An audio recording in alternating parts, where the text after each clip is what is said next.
Vikings, this is episode 9. Ako po si Gio Levy and I'm joined by some of the legends. The legends of graffiti art dito sa Pilipinas. I'm here with Enjoy and Nuno. Guys, welcome to the show. Thank you for having us. Thank you for having us. Salamat. So obviously guys, nakamaska na sila kasi kailangan natin itago yung identity. But you will know them from their artwork.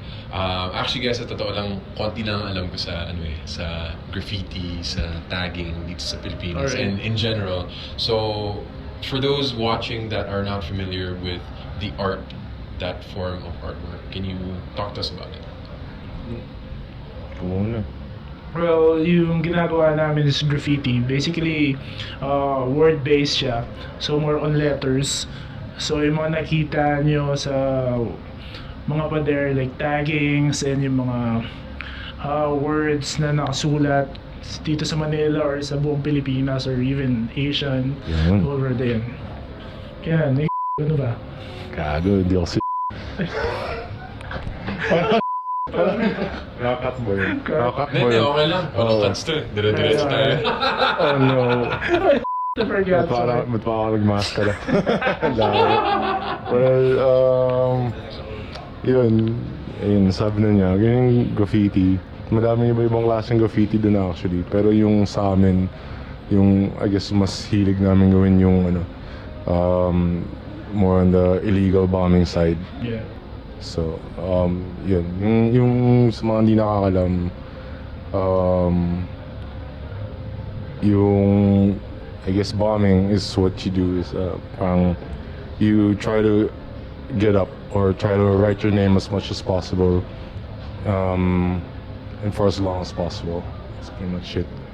Paano, sa'yo Nuno, paano ka nag-umpisa sa graffiti art? You want like the technical reason, technical answer, or like After you, man. Paano ba ka nagsimula?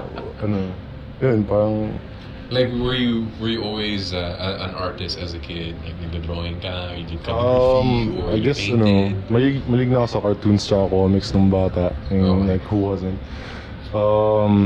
I'd say I was a slightly above average drawer, doodler more, I guess, during class. Just, I never really listened, more of just like, Always doodling. Doodling. But, nung sa simula akong pag-graffiti, parang, naman yun, parang it was more out of boredom and I guess, parang, parang slight discontent lang sa parang buhay ko at the moment. So I kind of need something that would kind of give a little fire to my being in a way. Just a rebellious side that had to come out. Yeah, I guess so. I guess I've always had a rebellious streak in a way. Yun. Yeah. So. Ikaw, Enjoy. How did it start for you? Actually, I started way back, I think, last part in 2008. But way before, parang lang din. When I was back in college. Back in college, yes. Back in college, out of boredom, like, pag walang teacher, I used to like tag sa chairs or anywhere sa classroom just to, drawings na kung ano lang, letters or ano yan, just to write something. Ganun. Tapos eventually yun nga, 2008, then na-meet ko yung mga friends ko na nauna sa akin na magsulat. Then, I found it parang parang enticing. Magandang release. Magandang release sa stress or if you wanna parang express yung artistic side mo or gusto mo lang magpakasaya, ganun. So, curious ako sa kasi lahat ng taggers, lahat ng graffiti artists, meron kayong sarili niyong pangalan. So this is a really creative part of it. How did you come up with your tag names? Sa akin medyo cheesy eh. Yan. Well, Enjoy is romantic ko kasi ito eh. Okay. Sige nga. It's a mix of the names, yung names namin nung ex ko. So it's and Sige. Yung pangalan mo. ayun, so it's a mix. So mix lang siya. So Mix between names. mixed names. So ayun, so gusto ko siyang baguhin kasi I found it cheesy nga eh. Then, well, yun na yung nagawa ko ay hindi ko na siya mapalitan so marami na Parang akong tattoo yan eh. Wala akong Oo, magagawa. eh. Ano, yun. Gusto ko siyang palitan pero wala na, nandiyan na. Siguro lang. Pero okay din naman yung pangalan mo. Kumbaga parang may dating siya na, kumbaga parang, ang tawag dito. Positive. Nagagamit mo siya for like, ano, Exactly. for, I guess, positive. Ikaw, Nuno. Where is Nuno from? Yung Nuno ano yun eh. Sa parang folklore ng mga Pilipino. Yung mga, I guess, yung mga matatan ng duwende, yung mga ano. You know how like, kapag bata ka, parang tinuturuan ka na parang magpasintabi, magtabi-tabi sa mga sa mga elemento para hindi ka encanto or ma-curse. Under the So, So- whenever you create your art, it's like you're giving them blessing. Parang ganun. You know, I wouldn't go that far. But I'd like to think sometimes maybe. Hindi, parang ganun lang din. Pero actually parang at that time parang nag-isip lang ako ng ano eh, ng may clean pangalan na Tagalog pa at least para may connect ka agad sa I guess sa mga Pilipino na you know if they see it and then they have the initial understanding na parang oh you know this guy must be Filipino or this guy is Filipino. But also in the sense na parang yung sinabi mo na every time nagsusulat ako, I guess in a way parang pinapalapad ko lang din yung parang sakop ko na teritoryo in a way, and then you know and people gotta ask permission before they can write. Yeah. No, it's not true. Yeah, sometimes they do. Joke lang. Yeah. So, naisip niyo ba ever na magiging ano to? Kasi syempre, pag high school, college, rebellious days, di ba? Trip-trip lang. Pero to the point na gagawin man, di naman sa professional. Kasi obviously hindi kayo bayad para sa ginagawa niyo. You guys just do it because you do it. Did you think that it would, or I'll ask for you, Enjoy. Did you think that it would become a thing that you would do for the next few years na dito ako makikilala, kailangan ko gawin to? Well, a part of it, parang ganun. Pero, yung goal ko is just to, you know, just to continue lang kung ano yung ginagawa ko no matter what happened eh. So, whatever na mapuntaan itong ginagawa ko, okay lang. I have no parang goals na parang kailangan sumikat or sa ganito. So, what I'm doing right now is just having fun and alam mo yun, parang gawin lang kung ano lang din yung gusto kong gawin, yung makakapagpasaya sa akin, yung makakapagpa-release ng mga problems or yung mga frustration sa buhay. So kung halimbawa in time, na halimbawa may chance na you know, mas makilala or magkaroon ng mas broad na audience or makapunta sa ibang lugar, it's okay din. Pero I mean, just take it one day at a time siguro, if ever. Di ba kayo natatakot sa, syempre yung ginagawa nyo is quote-unquote illegal. Syempre kailangan nakamaskara tayo para din sa interview. So, yeah, di ba parang mahirap din sa puso or nakakatakot?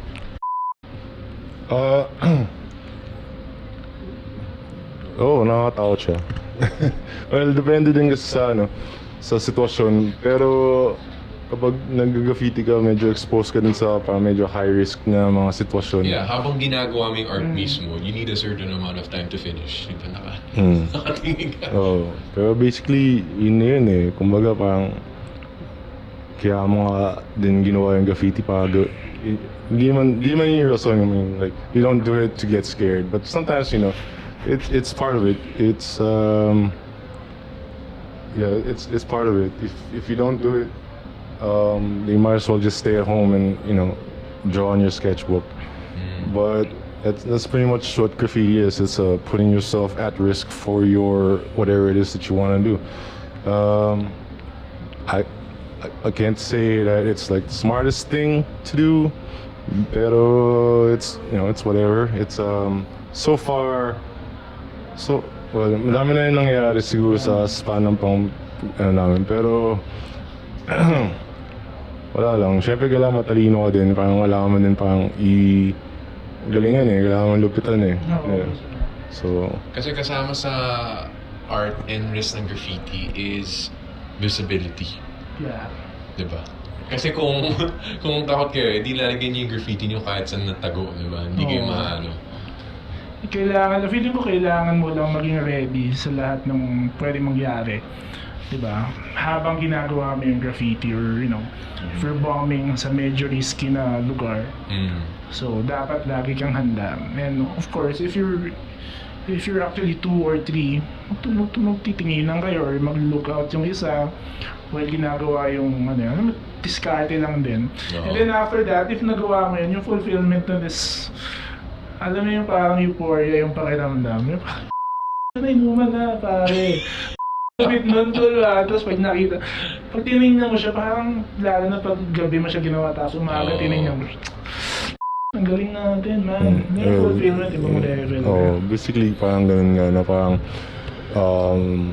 natutuwa ka kasi parang alam mong nagawa mo sa bagay na almost 99.99% ng population hindi kaya or hindi gagawin anyways. But like, alam mong, I guess you've basically set yourself apart, or like Exactly.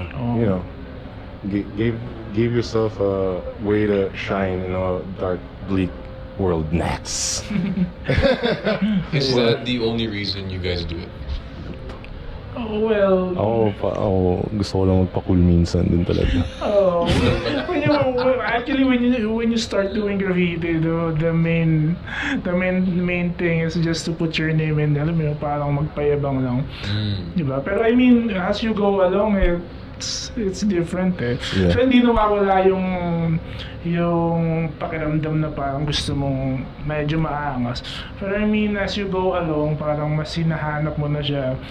Nagiging lifestyle mo na siya eh. Parang pati na siya ng katawan mo, like parang nagtutoothbrush or kailangan uminom ng kape sa umaga. Parang ganun, it's part of your lifestyle, your routine. Parang ganun, hindi na lang siya parang tipong, alam mo yun. Nagiging first nature na siya in a way. Hindi naman second nature. Yeah, as you get older, your reasons change. But basta hindi nawawala yung parang unang rason na parang dahil gusto mo siyang gawin eh. Yun lang naman, parang kung ayaw mo na siyang gawin, huwag mo na siyang gawin. Pero kung habang gusto mo pa, tuloy mo habang kaya. I guess that's me. I'm just speaking for myself, I guess. Some people would say that tagging, bombing, graffiti art is dirtying the walls of the world. Parang ano lang siya. Vandalism, some people would say. Ano yung opinion niyo tungkol doon? Yeah, it is. Yeah, exactly. Straight up. Vandalism. But it's always depends on the person's perspective and like their, I guess, how they wanna perceive something.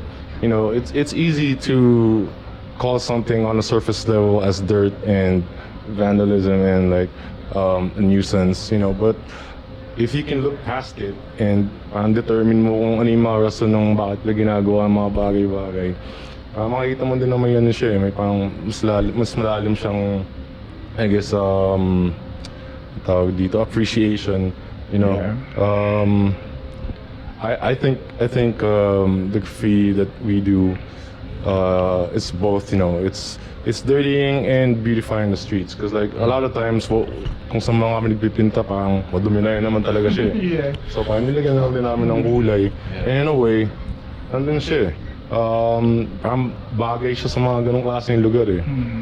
Kumaga parang, lang naman kami, parang bosses lang naman kami ng panahon namin. So like, we're only just like, it's like an impulse of like, you just kind of do it, and then I even feel like it looks better on a wall than in a than in a food park. You know what I mean? Sorry to my food park friends. Okay lang yan. So, typically, hindi malalagyan ng graffiti ang food park. Ako? Oo. Kung bayaan nila ako, okay lang. Ayun pala. Pero ano, at least, I mean, it's cool. You know, people appreciate the aesthetics. But it's a little parang ano lang, parang bitin lang yung ano, yung ganun. Madali lang kasi gawin eh.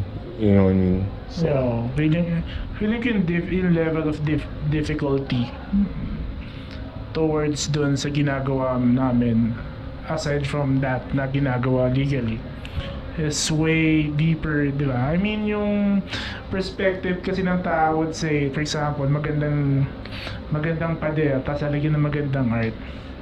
Sa kanila, okay yan. Pero pag magandang pader, lalagyan ng pangit na, ay, ba yan? Baduy. Pero from our perspective, pag nilagyan namin ng art yan, even if it's a beautiful wall, kaya nilagyan namin siya, tapos if it's not legal, if it's illegal, mas maganda yung pakiramdam na we don't actually care much about what people say. We just do it for, you know, for ourselves and for our friends na naka-appreciate nun. If you don't think na it's beautiful, it's up to you. We don't care much. Ano yung difference sa... Kasi, ikaw na nasabi mo vandalism, di ba? So another form of vandalism is, as an example, parang kung nagbato ka ng bato sa salamin, bricks, that's vandalism. So ano yung, for your guys' perspective, ano yung difference ng something like that type of vandalism to this form of artistic vandalism? Let's see. I guess I'd have to like know the context of why that rock was thrown first to actually give like a real reply. So dapat may meaning. Pretty much. Oh, yun lang din naman, kumbaga. Interesting. Yeah, that's Pero, pretty much it. okay, to build on that, how are people supposed to know what you're trying to portray when you leave your work? How? Yeah. Or I guess ito na yan. Pwede mo na ikwento. How are they supposed to know? Maybe like, you know, actually like that's something I'd like to leave to them. Actually, I'd rather they just make guesses for themselves, like intelligent guesses on the whys and hows of like how it's done. Kasi parang I feel like the more that I talk about the stuff that I do, the more that it sounds corny and stuff, you know. Yeah. Kumbaga parang When there are these things na we should left unexplained or Parang gray matter. you know, it's I guess it's good to have like a little. Sometimes it's good to have like discourse with people and like explain your side of the story, but also at the same time, parang natanggalan mo ng ng parang lakas or ng parang api yung ginagawa mo masyado. Parang So, you don't actually give the person na nakatingin dyan the power to actually tingnan kung ano yun sa tingin niya yung ginawa. You just tell it, oh, ito yan, you explain. Wala nang deeper meaning or kung ano sa tingin yung perspective. Wala na, sinabi mo na sa kanya. sometimes the best explanation is the simplest one in a way, the easiest. Is that right? Is that I'm saying that right? Yeah, the best explanation is like the easiest one. You know, we don't try to sugarcoat anything. I don't try to sugarcoat anything. When, you know, what I do is what I do. You know, that's it. You know, I can go deeper if I want to. It depends on my mood, I guess. Pero parang, I guess what I wanna say with it is like, I try to be like a symbol of freedom in a way, in a sense of like, you know, try to be a symbol Exactly. of creative human expression. Beholden to no master in a sense. Wow. Gusto ko yun. So, yun. Beholden to no master. From Cheers to Nuno. that, man. Okay ba? Okay ba? Yeah, I like that. Okay, curious naman ako ngayon dito. What's the scariest or worst thing that's happened to you guys in this journey of tagging? Come on. Okay. Sa akin, I think mahuli ng police. So, nangyari na? Yeah, it did happen a lot of times. So Oh, a lot of times. yeah, I think pero mas marami si Nuno. Yeah, because I think I am I think more. I've had the most, like, Wow. I guess, Dahil mas matagal siya. Oh. Yeah, so So, I mean, matanda. well, the thing for me kasi I have this feeling kasi na I can actually bribe or I can actually manipulate a person.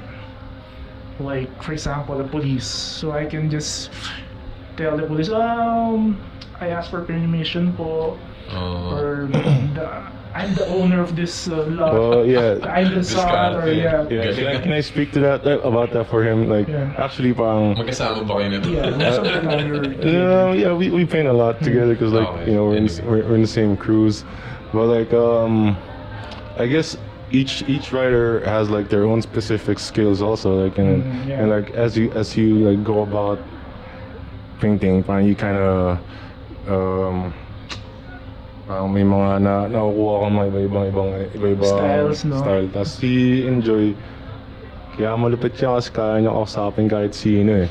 Kumbaga parang mapapaano ka talaga eh. Parang mapapabigay mo yung loob Yeah, I mo sa think kanya. there's psychology in what we are doing also. Dapat mayroon. Hindi ko kasi dahil medyo chubby Maligalig. Chubby ako. I have no, I don't have the thing na parang kaya kong tumakbo ng Tumakbo? mabilis. Okay. Kahit na Nuno. tumatakbo naman din siya. Tumatakbo naman ako, but I Oo. think mahuhuli ako if Pero tumakbo. nakachinelas lang siya nun. Yeah. So, mas madali magsalita. Kailangan magaling ka magsalita oo. kung yung tumakbo. I think so. Well, that's the cool thing about here in the Philippines. You know, people are really kind. Even though you did something bad, as bad as like ruining everything in their property, just putting some, you know, even if it, lalo na pag if it's a clean wall, pwede mo siyang kausapin just to make, you know, make it more, Magaling kang makisama, parang you can get away with a lot. yeah, you can get away with everything. Like, Enjoy. Kuya Pero ilang Enjoy. beses na kayo parehong nahuli, like, pero Magkasama. hindi pa nakulong. What's the Parang reason? Wala eh. Yung ano ba, Wala. yung dun sa may ano, yung sa may, saan yun? Sa may Makati. Yung nagtag ka lang. Oo nga, no? Pero yun yung company Wala ako lang. ni Nuno. Okay na Just yun. blur that thing. Sige. Sige na. And so, yung company nila ako, well, Bigyan mo na yung address ko. Gusto mo. damn! Yan, so, Anyways. ayan, so nahuli ako. Then, sinamahan naman ako ni Nuno. Tapos, tunay na kaibigan. Brinave lang namin din yung mga polis. Galing, Because, actually, yun lang naman din talagang gusto nila eh. Not that we're proud of these moments, but you know, sometimes you gotta like work with what you got. Like, you know. Just had a nice laugh after that. Go for drinks. Di ba? Magkatapos. Nagastos na eh. Nagastos sa ano eh, sa bride. Umuwi na kami. Guys, kwento niyo naman yan, no? Yung story niyong dalawa. Like, how did you guys meet? How did you end up being in the same crew doing this work? Okay, gandang question yun. Yeah, so Nuno and I are actually in what do you call it, rival crews, no? Nung simula. Sa simula, when we were starting, no? It's between the younger, I mean, it's way back 2009 or 2010. Those are like the days. DNB versus KST. It's between Nuno and Boglat. One of actually the founder of the crew that I have. In Shout out to DNB. Boglat. Shout out to Boglat, yeah. So yun, so what I perceived nung time na yun about Nuno is just, you know, pure villain type. Yan naman parang tipong, ay nan to, ang lakas talaga nito ah. Kasi they keep on, you know, fighting for this. If Nuno put up a thing here, Boglat will go over that. So they kind of So like, yung rivalry, parang nilalagyan yung isa't isa. Yeah. Ano, or and it's actually, naging worse siya eh. There's, what do you call, parang may onting physikalan na or mayroon ng confrontations. It's not more of sa streets lang. So ayun, so it happened, and then I think matagal din eh, no? Yeah, tagal na rin. Matagal din. So paano ba tayo naging magkaibigan, Nuno? Well, ano nga ba? Kasi si Enjoy, ano siya eh, parang siya yung tipong parang madaling makipagkaibigan sa mga tao, whereas ako naman parang medyo parang try to avoid people as much as I can. So yun. So yun, parang kinulit lang niya ako na ano, yun. Kahit rivals kayo, parang kinulit mo lang si Nuno. Hindi, well, you know, technically hindi yung talaga siya yung ka-beef ko. It's just like some people in his crews, and you know, okay. it's not really something personal that I take. Tama.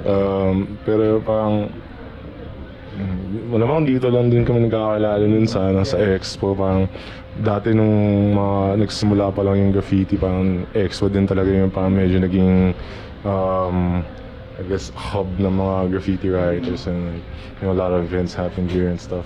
After and before bombing dito, Oh. dito yung meetup place. So dito hangout.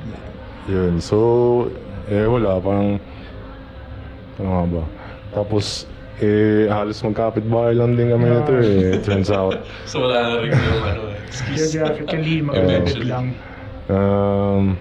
Yeah, yun, so parang mahilig kami ng so yeah, hindi ako minom.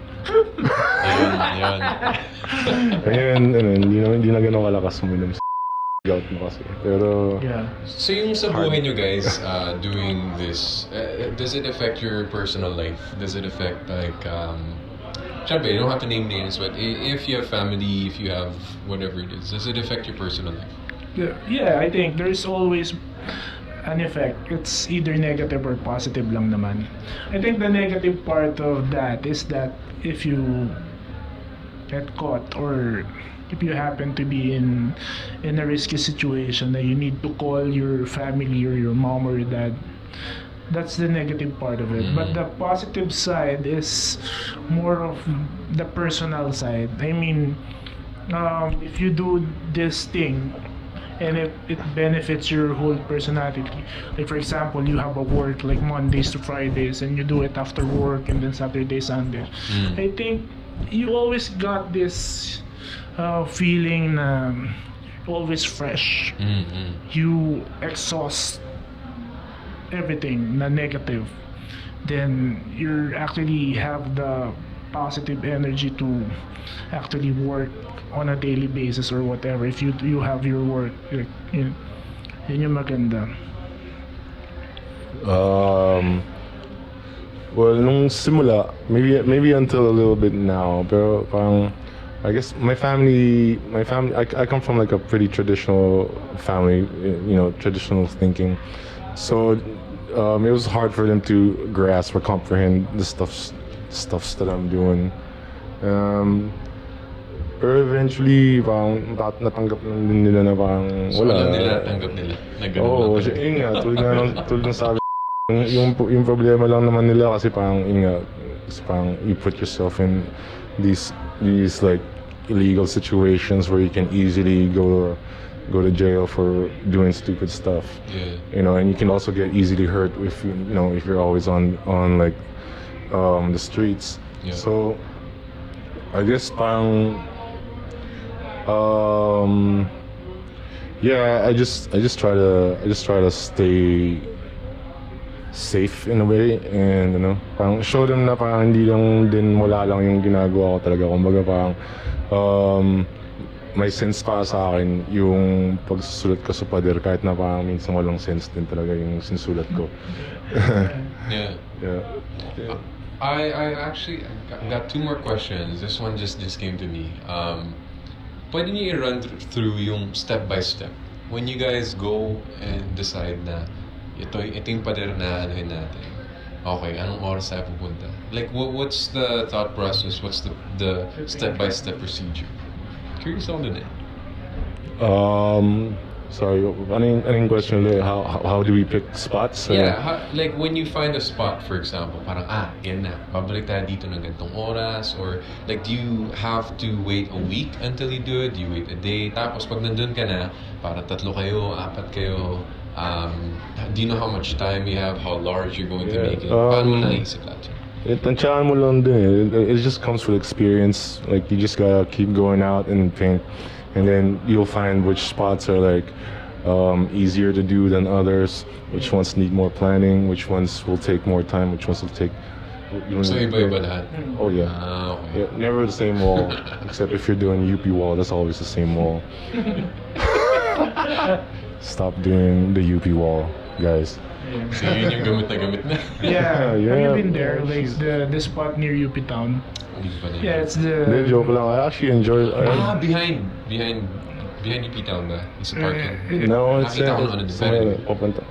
In Papunta ng front of Balara. MWS. I actually enjoy looking at it now. I mean, Yeah. you know, a lot of people who paint there are actually like, some old men, some old white men, and then a lot of kids also who are also just basically just want to like express themselves. Maybe Yeah. not, maybe they don't want to do it in a legal way, but at least they're They're still trying to do, like, painting, and yeah. they're still still finding a way to, I guess, show their stuff. And gumaganda naman yung mga piece doon. Dati yung Yeah. pangit na mga gawa doon kasi Yeah, and it's mga very simple lang eh. Pero now it's colorful. full of color. Tiba-tiba yung outlines dun. Nice. Yeah. So, yun, Shout out, to add more Hamlines. about dun sa sinabi ni just yung peak ng wall. I think, yung ako kasi parang pag nag-check ako ng spots, aside from the spots na parang madali lang gawin, we look for spots na parang kitang-kita ng lahat, like intersections or yung mga kitang-kita ng lahat ng tao when you actually yung mga main streets Yeah. yun, or Highly visible yeah. areas with a lot of foot exactly. traffic. Walls in EDSA or near the train stations or Kasi yung ginagawa din kasi namin, parang giyera din to eh. Parang nakikipaglabanan ako sa lahat ng mga Yeah. iba-ibang stimulus sa kalsada eh. So you're going up against all these corporate sponsored billboard ads, what have you, mga politiko or Yeah. whatever, So if you can carve out your own, I guess, identity and actually be able to stand out, I think you're doing pretty well for yourself in terms of graffiti. I think you can apply that also in other parts of like life, but yeah, in a way. exactly. Meron ba kayong dream spot? Oh, man. Does that exist? Maybe dream spot. Dream spots, Daming dream okay, spots. Pero ano ba yung pinaka-dream spot? Nagawa ka na yung dream spot ko ata. Nagawa na. Parang hindi pa. Oo. Pero I mean, I think I wanted to do trains, no? That train would be nice. Diba? If we can paint Trains. the train. Because Nuno and I have this, crew na most of them are like all train bombers. This a like an international Yeah, international crew. Like they're really into their trains. Yeah, so they Whereas can, in the Philippines, it's not really a big thing. Yeah. So they kind of like But it'd be the nice. metros. I guess you could like, in graffiti parang may mga boxes din na pwede mo i-tick na parang to say na parang kompleto yung ano mo. Yeah. And like, There's I like guess, a puzzle. I guess, Weekly checklist oh, na. so like the Sticker. train would be like, I think I'd be done. Yeah, it could be, Tapos but na I ba mean, ako? there's a lot of thinking or a lot of things to actually look into if ever we decided to do that. Soon. Talaga. Yeah. Kabala sa ano. Anong masasabi niyo guys sa graffiti scene currently here in the Philippines? Yeah, that's a good question. Should I go with a PG version or like the? It's Dude, just be real, man. Joke Be lang. real. It's let's see, graffiti scene. It's like everything's got its pros and cons. Everything's got its good and bad. What I like about it is it's still going on until now. I don't really see it stopping as long as there's like a person who's painting on the streets without permission, you know, a kid writing his name, no matter like what year it is, I think it's you know, I think it's still gonna continue. What I don't like about it is when na ano siya,